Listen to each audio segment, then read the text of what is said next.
Hola a todos, ¿qué tal? Esperando que estén muy bien. Vamos a ver en este video las nefropatías túbulo-intersticiales. Cada vez que enfrentemos una enfermedad del riñón tenemos que tener muy claro si es que el problema está en el glomérulo, en ese caso hablaríamos de una glomerulonefritis, o si el problema está en los túbulos, y ahí hablaríamos de enfermedades túbulo-intersticiales.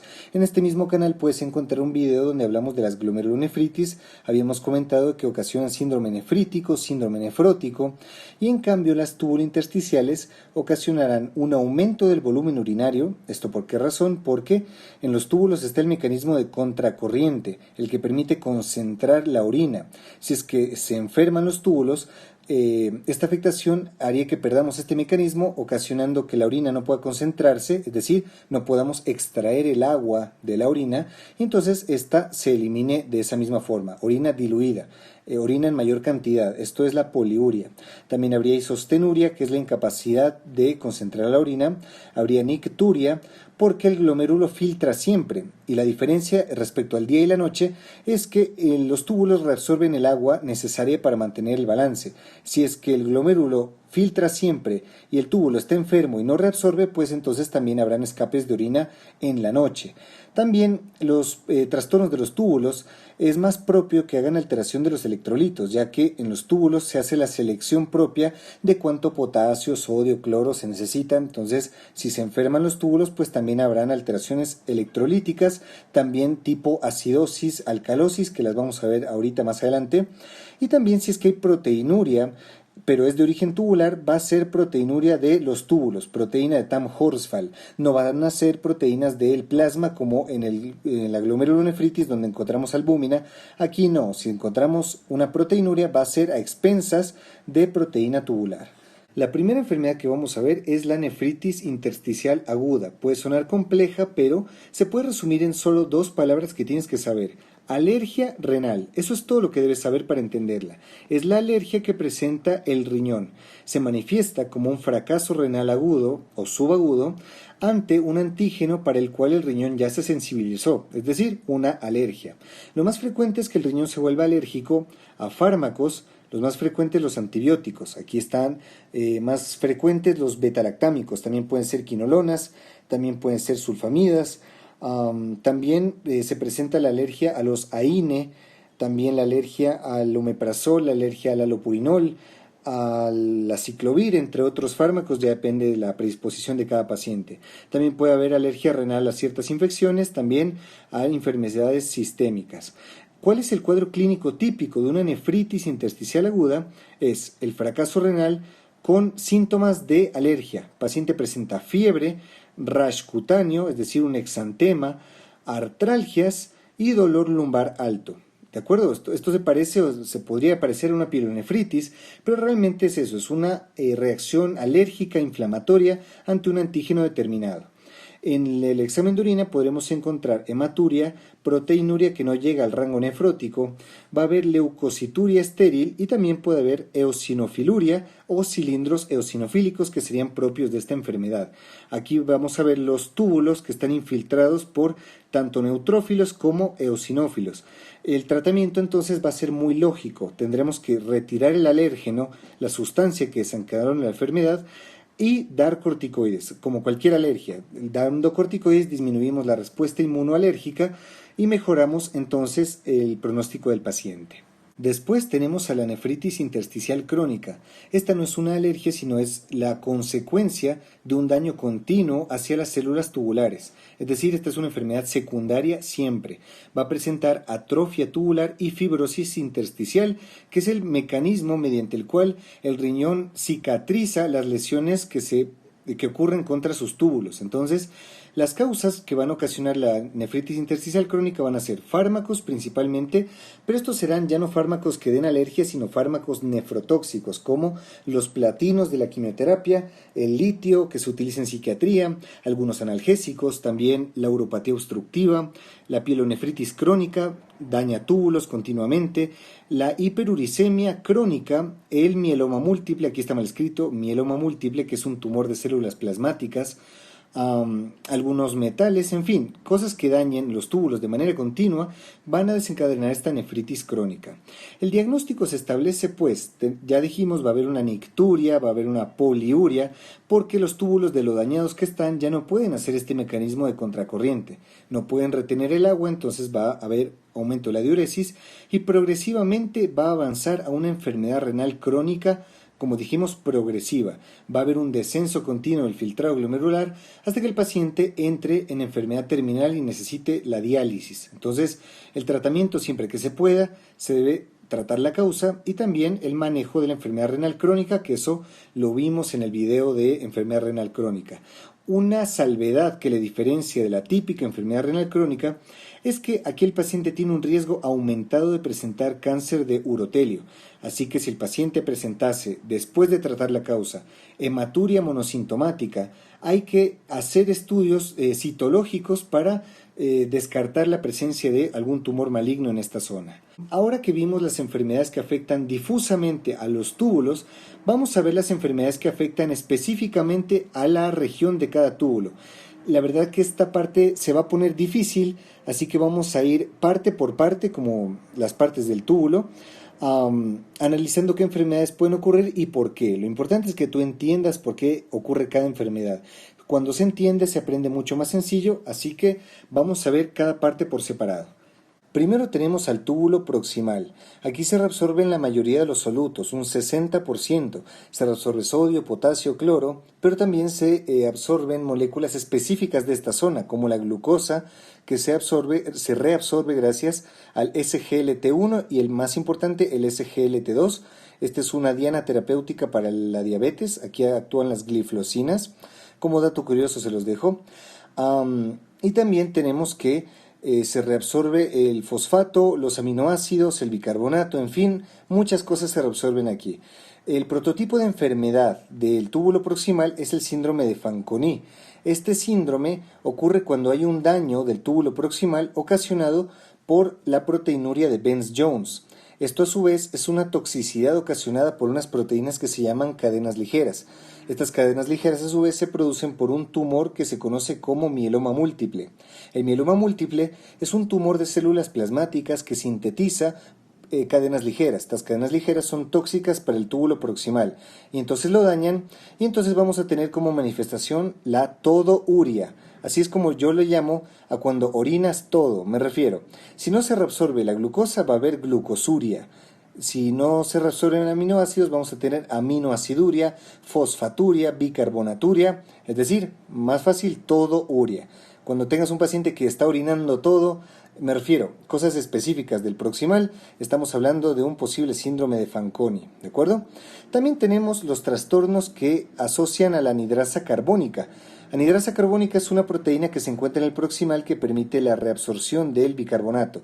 Bicarbonato no es capaz de pasar esta barrera, es decir, no es capaz de salir del túbulo, así que lo que hace esta enzima es juntar al bicarbonato con el hidrógeno para formar agua y CO2. Estos, ya dentro de la célula tubular, se vuelven a desarmar para que el hidrógeno se regrese al túbulo y el bicarbonato ya se queda aquí. Como no puede regresarse al túbulo, dijimos que no puede pasar esta pared, entonces se reabsorbe. Esto es lo normal.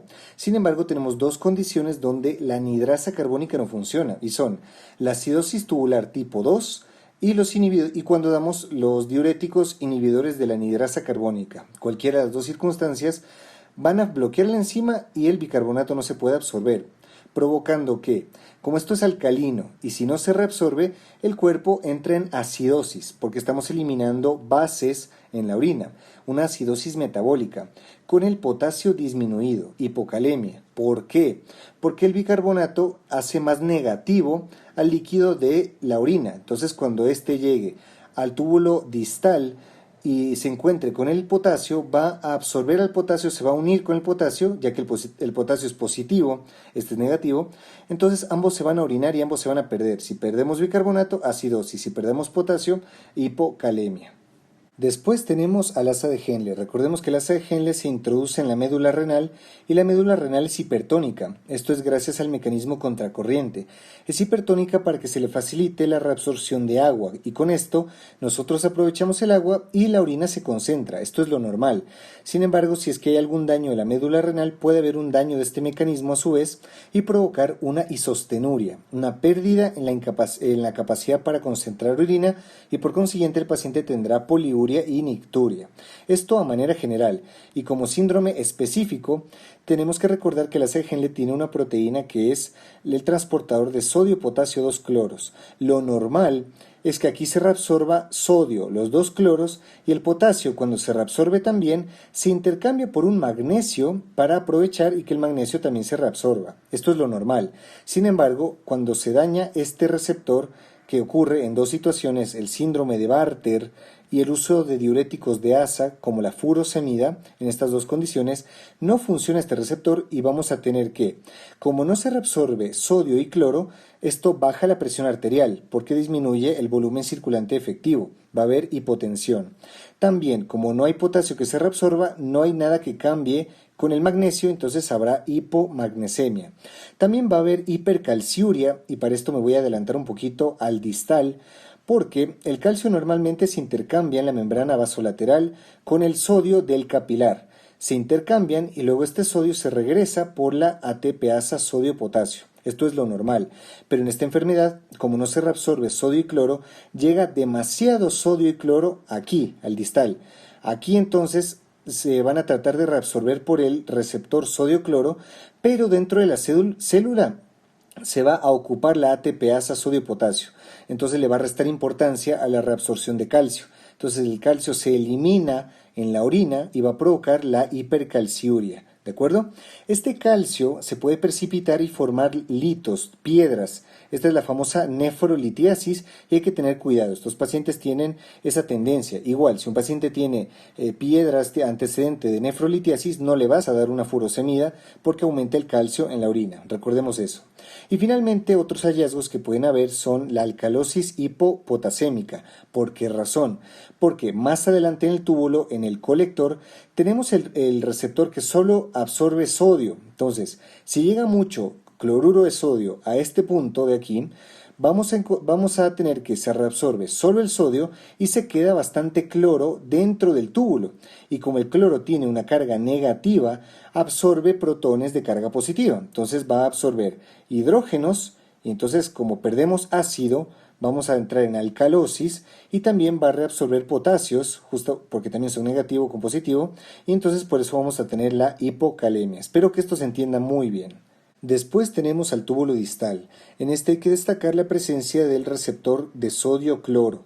Esto es el importante en esta sección porque si no funciona vamos a tener el síndrome de Gitelman y también lo podemos bloquear con los diuréticos tiacídicos. Es lo mismo, es decir, el Gitelman es como haber nacido tomando tiacídicos todos los días. Tiacídicos como la hidroclorotiacida o la clortalidona, ¿de acuerdo? Entonces, ¿qué va a pasar acá? Si no se reabsorbe sodio y cloro, lo mismo. Es un diurético, vamos a tener hipotensión arterial, vamos a tener hipocalciuria. Esto es lo que le diferencia de la furosemida o del asa de Henle. ¿Por qué razón? Porque si es que el sodio-cloro se desactiva, no hay nada que ocupe a la membrana vasolateral, la que dijimos donde está la ATPasa sodio-potasio, entonces el calcio se absorbe o se reabsorbe con mucha mayor facilidad, se intercambia con mayor facilidad con el sodio, y entonces el calcio se reabsorbe y ya no se elimina en la orina, va a haber hipocalciuria. Esto es importante. Si tienes un paciente que tenga hipercalciuria, un tratamiento que le va a ir muy bien es una tiacida, porque si damos una tiacida, bajamos el calcio en orina. Eso es lo que le diferencia de la furosemida, recuerda eso. Y bueno, también vamos a tener alcalosis hipocalémica. ¿Por qué razón? Porque si se bloquea este receptor, cuando lleguen aquí los cloruros de sodios al receptor de sodio, solamente se reabsorbe sodio, entonces van a quedar cloros adentro y lo mismo. Potasio se secreta, se elimina en la orina, hipocalemia. También se elimina el hidrógeno, entonces alcalosis. Eso es igual que como ya lo vimos antes. Después tenemos el túbulo colector cortical. Aquí tenemos algunas enfermedades. Recordemos que el colector cortical tiene el receptor que solo reabsorbe sodio, También tenemos los que secretan, es decir, pasan desde el cuerpo hacia el túbulo, hidrógeno y potasio, y que también aquí actúa la aldosterona. Primero tenemos el síndrome de Little. Este es un síndrome en el que va a estar permanentemente abierto el canal de sodio. Es decir, hasta este momento habíamos visto que se dañan los receptores. Aquí es que funciona mucho, que el canal de sodio está siempre abierto las 24 horas. Esto ocasiona que siempre se reabsorbe sodio. Entonces, el cuerpo va a retener más sodio del que necesita. Entonces va a haber hipertensión porque se acumula más sodio y entonces más volumen circulante efectivo. También va a haber o se va a acompañar de alcalosis hipocalémica, por lo mismo, porque si se reabsorbe solo el sodio, muchos cloros aquí adentro, entonces se reabsorbe más hidrógeno y más potasio. Entonces, menos hidrógeno en el cuerpo, alcalosis, menos potasio, hipocalemia. Otra enfermedad que podemos tener aquí es la acidosis tubular tipo 1. Este es un trastorno congénito donde el transportador de hidrógenos está cerrado. No es posible eliminar hidrógenos desde el cuerpo hacia la orina en esta zona. Entonces, ¿qué va a pasar? Como los hidrógenos no pueden salir, va a haber acidosis porque se retienen en el cuerpo. Y va a haber hipopotasemia o hipocalemia porque, si es que recordemos, aquí llega cloruro de sodio. Sodio se reabsorbe, aquí quedan los cloros. Y entonces, como los cloros no se pueden unir al hidrógeno, ya que el hidrógeno no puede salir, van a ser más los cloros que se unen a los potasios. Entonces va a haber más potasios que bajen y se eliminen aquí. Entonces va a haber hipocalemia. Otro trastorno que vamos a encontrar aquí es la acidosis tubular tipo 4. Esta no es congénita, sino es un daño directo, la causa más frecuente la diabetes mellitus. Aquí van a estropearse la capacidad de poder secretar hidrógeno y potasio. Estos dos quedan cerrados. Entonces, ¿qué va a pasar? Llega sodio, se reabsorbe, cloro queda libre y el cloro no puede reaccionar con ninguno de estos dos porque no deja pasar. Esto está dañado. Entonces, tanto hidrógeno como potasio se acumulan y van a ocasionar acúmulo de hidrógeno, acidosis, acúmulo de potasio, hipercalemia. Así de sencillo. Y finalmente tenemos el uso de los diuréticos ahorradores de potasio, que sin importar su mecanismo nos van a dar el mismo efecto.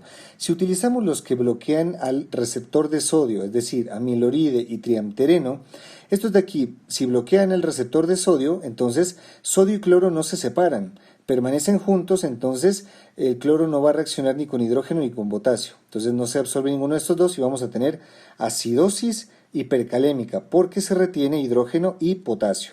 Y en cambio, si usáramos el otro, la espironolactona, que es el antagonista del receptor de aldosterona, es lo mismo, porque el receptor de aldosterona, recordemos que evita, mejor dicho, su función es retener sodio y cambiarla por potasio. Si es que nosotros bloqueamos este receptor, el sodio se queda aquí. Sodio se queda aquí, se queda unido al cloro, no reacciona con hidrógeno potasio y lo mismo, se acumulan estos dos, acidosis hipercalémica. Y finalmente tenemos al túbulo colector medular. Aquí lo que nos interesa es la vasopresina, conocida también como hormona antidiurética o ADH. Aquí está su receptor, esta es una hormona que se produce en el sistema nervioso y lo que ocasiona es que abre unas acuaporinas para que se escape agua del túbulo hacia el cuerpo, ¿de acuerdo? Y en cambio, si es que no funcionara, se cierran esas acuaporinas y entonces la orina se queda, o el líquido se queda dentro del túbulo y se orina. Esto nos supone dos enfermedades o dos situaciones completamente opuestas, que son el síndrome de secreción inadecuada de ADH y la diabetes insípida. Dos temas que me encantaría tratarlos en un video aparte, la verdad, ahorita solo los voy a decir generalidades, ya que este es un tema que se debe estudiar a mayor profundidad, pero lo importante es que sepan eso, son opuestos. En el primero tenemos un exceso de ADH, entonces si hay un exceso, se reabsorbe mucha agua al cuerpo y se elimina poco, entonces va a haber oliguria, y como hay mucha agua, va a haber una hiponatremia dilucional, es decir, el sodio se mantiene en valores absolutos normales, pero como hay tanta agua, este se diluye y da una falsa hiponatremia. Y en la diabetes insípida tenemos lo contrario. Tenemos dos variedades, diabetes insípida central, cuando no se produce la vasopresina, y la nefrogénica, que es cuando no responde el receptor, o también el uso de baptanes, que son diuréticos que bloquean al ADH. Cualquiera de estas condiciones, lo que hará es que como no hay ADH, no se reabsorbe el agua y entonces se orina, va a haber poliuria Y bueno, la anatremia será variable, dependerá de otras cosas. Como dije, esto lo prefiero ahondar en otro video, así que por lo pronto quédate con eso. Quédate con el que en el colector medular tenemos los trastornos de ADH. Y finalmente, como sé que el tema es pesado y muy difícil de memorizar, les he hecho esta super tabla resumen para que lo tengan a la mano y que sea mucho más sencillo en vez de pegar esa montaña rusa por toda la nefrona cuando queramos hacer una deducción, pues aquí te lo tengo resumido.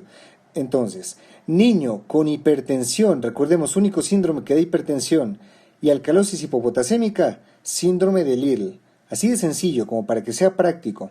Niño con hipotensión, litiasis por la hipercalciuria, hipomagnesemia y alcalosis hipopotasémica, es un síndrome de Bartter o es furosemida. Bueno, en el caso de que sea furosemida, no será niño, será adulto y lo mismo, lo analítico. ¿Qué otro ejemplo tenemos de alcalosis hipopotasémica? Tenemos el adulto con presión baja sin litiasis, es decir, hipocalciuria. Bueno, lo de sin litiasis es para que nos acordemos más fácil. Estaremos hablando del síndrome Gitelman o también aplicar tiazidas. En la siguiente parte de este super resumen tenemos las que dan acidosis hipocalémica. Si es que es un niño, bueno, esto no lo mencioné antes, pero si es un niño con trastorno del crecimiento y tiene presencia de litiasis, o sea, hipercalciuria, tendremos que pensar en una acidosis tubular tipo 1. En cambio, si es que es un adulto con acidosis hipocalémica, vamos a pensar que, y además, si tuviera un mieloma múltiple, pensaríamos en un daño de la anhidrasa carbónica. En ese caso pensaríamos en acidosis tubular 2 o también administración de acetazolamida. El síndrome de Fanconi, como ya dijimos, adulto con mieloma múltiple, todouria y acidosis hipopotasémica. Y ya para terminar, adulto con diabetes de larga evolución mal controlada y acidosis con el potasio alto, pensar en acidosis tubular tipo 4. Y lo mismo, el mismo efecto laboratorio nos va a ocasionar la espironolactona. Y eso es todo, mis amigos y amigas. Yo sé que este tema es complicadísimo de entenderlo, pero traté de resumirlo lo más posible. Lo importante es entender qué pasa en cada nivel del túbulo, y con esto podemos sacar deducciones en lugar de aprendernos de memoria cada enfermedad, que como vimos son bastantes. Les agradezco mucho por su atención. Les invito a que se suscriban para ver más videos de medicina y que también me sigan en Instagram, porque todo el tiempo estoy subiendo chistes de medicina, estoy subiendo casos clínicos, preguntas y mucho más contenido. Que les vaya muy, muy bien.